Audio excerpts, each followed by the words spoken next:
أنفسنا ومن سيئات أعمالنا من يهده الله فلا مضل له ومن يضلل فلا هادي له أشهد أن لا إله إلا الله وحده لا شريك له وأشهد أن سيدنا ومولانا محمد عبده ورسوله أما بعد أعوذ بالله من الشيطان الرجيم بسم الله الرحمن الرحيم والمدينة خير لهم لو كانوا يعلمون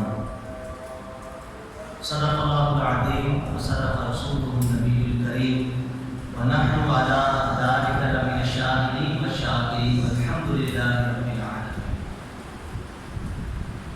آج آپ کی بارگاہ میں نے وہ حدیث پاک پڑھی ہے جس کو امام مسلم نے اپنی الجامع الصحیح کے اندر نقل فرمایا. تو یہ جو المدینہ تو خیر لہم لو کانوا یعلمون، یہ جو حدیث پاک ہے آج انشاءاللہ اسی کی تشریح اور وضاحت کرنے کی کوشش کریں.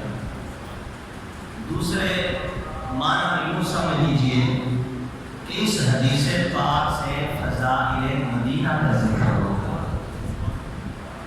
راتیں بھی مدینے کی، باتیں بھی مدینے کی، جینے میں جینا ہے کیا بات ہے جینے کی. عرصہ ہوا طیبہ کی گلیوں سے گزرے تھے، اس وقت بھی گلیوں میں خوشبو ہے پسینے کی.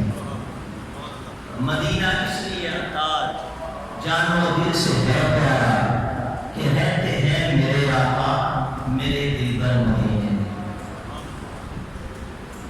اور کیا کسی شاعر نے خوب کہا کہ نبیوں میں جیسے افضل و اعلیٰ ہے مصطفیٰ، نبیوں میں جیسے افضل و اعلیٰ ہے مصطفیٰ، شہروں میں بادشاہ ہے مدینہ حضور کا. آج ذکر مدینہ ہوگا. پہلے میں اس کا پس منظر بیان کرتا ہوں. یہ ارشاد کب صادر ہوا؟ والمدینہ خیر لہم لو کانوا یعلمون، مدینہ ان لوگوں کے لیے بہتر ہے اگر یہ مدینے کی حقیقت کو جان لیتے.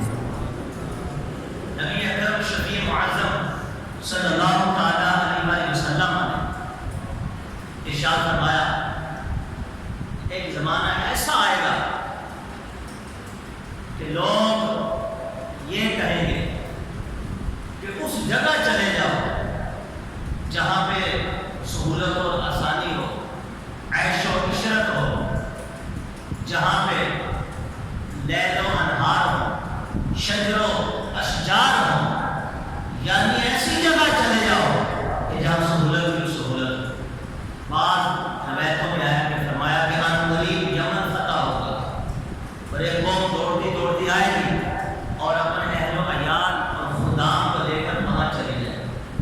کہ نبی پاک علیہ السلام کے پہلے ہی سے علم نبوت کو جاری کرتے ہوئے اور غیب کی خبر دیتے ہوئے ارشاد فرمایا کہ ان قریب عراق اور شام فتح ہوگا اور ایک قوم آئے گی دوڑتی دوڑتی آئے گی اور اپنے اہل و عیال اور خدام کو لے کر وہاں چلی جائے گی. کہنے کا مقصد کیا تھا کہ وہاں سہولت ہے، وہاں آسانی ہے، لیکن مدینے میں کیا راز پنہا ہے، مدینے میں کیا مرتبہ مقام ہے. نبی پاک علیہ السلام نے ارشاد فرمایا والمدینہ خیر لہم لو کانوا یعلمون، مدینہ ان لوگوں کے لیے بہتر ہے اگر یہ مدینے کی حقیقت کو جان لیتے.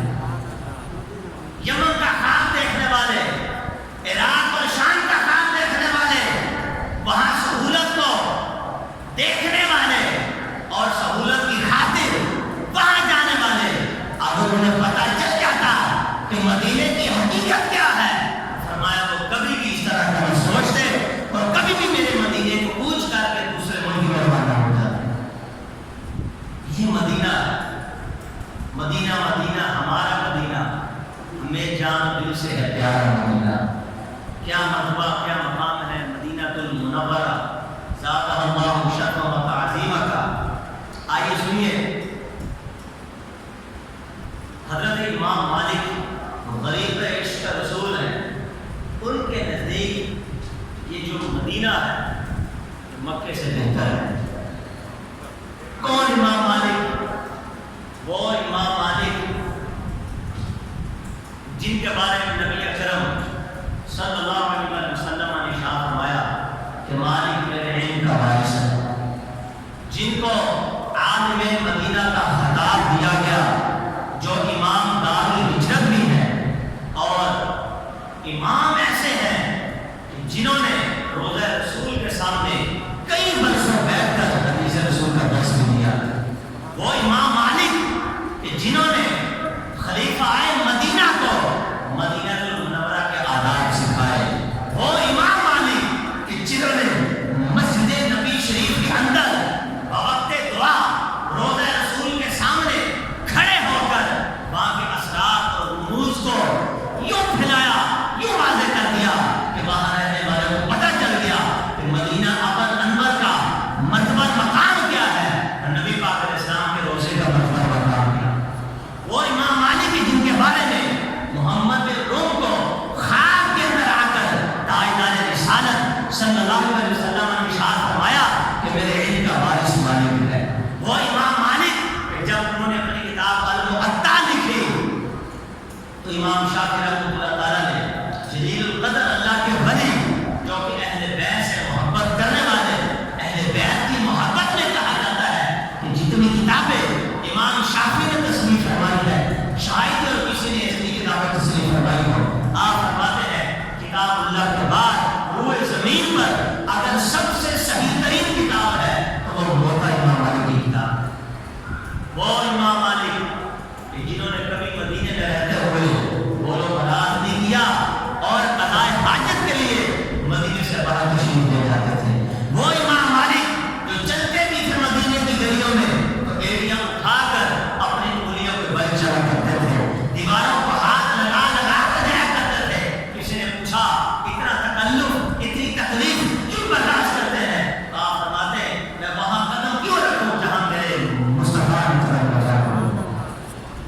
اتنا ادب، اتنا احترام مدینے والے سے اور اس مدینے کی گلیوں سے جہاں مصطفیٰ کو بازو بنا کرتا تھا۔